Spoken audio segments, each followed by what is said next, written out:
The single most overlooked fact about war reporting is that for the first 3 years of World War I, no British journalist actually saw a battle. What they filed was a carefully managed blend of official communiqués and cheerful invention, all approved by a military censor standing 6 feet away. The misconception we carry today is that social media has democratized war coverage. In reality, it has just replaced one gatekeeper with a dozen less accountable ones.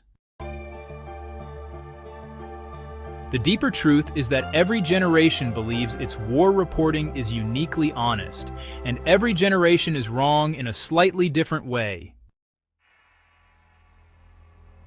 And that shrinking window is not making us better informed. It's actually making us differently misinformed.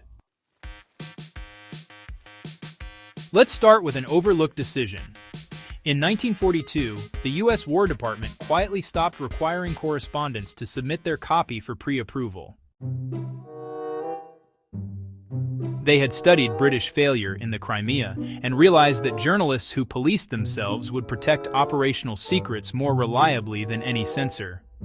Voluntary censorship, it turns out, has proven more effective than compulsory. That one decision produced the golden age of American war correspondents, Ernie Pyle, Robert Capa, Martha Gellhorn, because, reporters actually lived with the soldiers they covered. Pyle famously never described a tactical maneuver. He described how mud stuck to a man's socks and why that mattered more than taking a hill. Now here is the human limit. By Vietnam, television forced a different distortion. Correspondents needed visuals, so they filmed what could be filmed.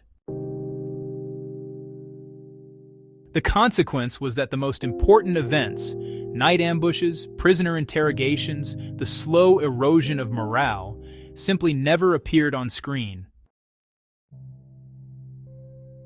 The embedding system in Iraq and Afghanistan was not a Pentagon conspiracy. It was a practical solution to a real problem. How do you keep reporters alive long enough to file anything? But embedding created its own blind spot.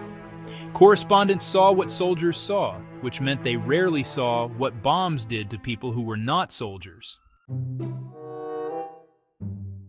Now let's connect this to the present. The Gaza war of 2023 to 2024 produced a paradox.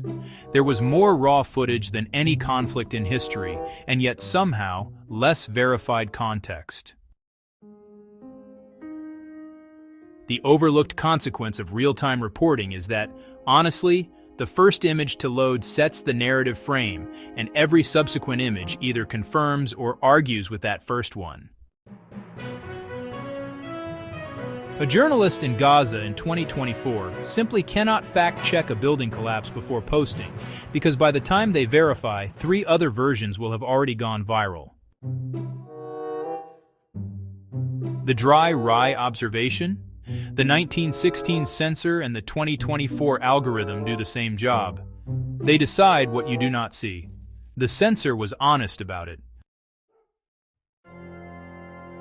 Here's the lesson for later doctrine.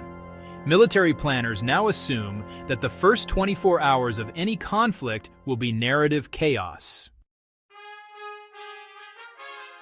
The response has been to delay operational announcements until the 3rd day, letting the initial fog of competing footage burn off on its own. It is not a perfect strategy, but, it is an honest admission that the public will always see the war before the historian understands it. That notebook belongs to a correspondent who has covered 3 conflicts. She keeps the drawings because she says the notes will be archived, but the drawings are the truth. War reporting has never been objective.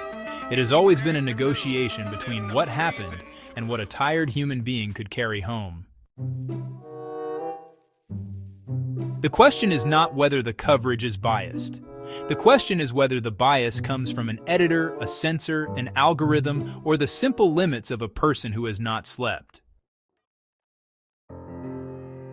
Subscribe to War Machiner and share this if you value history that goes deeper. The first draft of history is written in exhaustion, not in malice.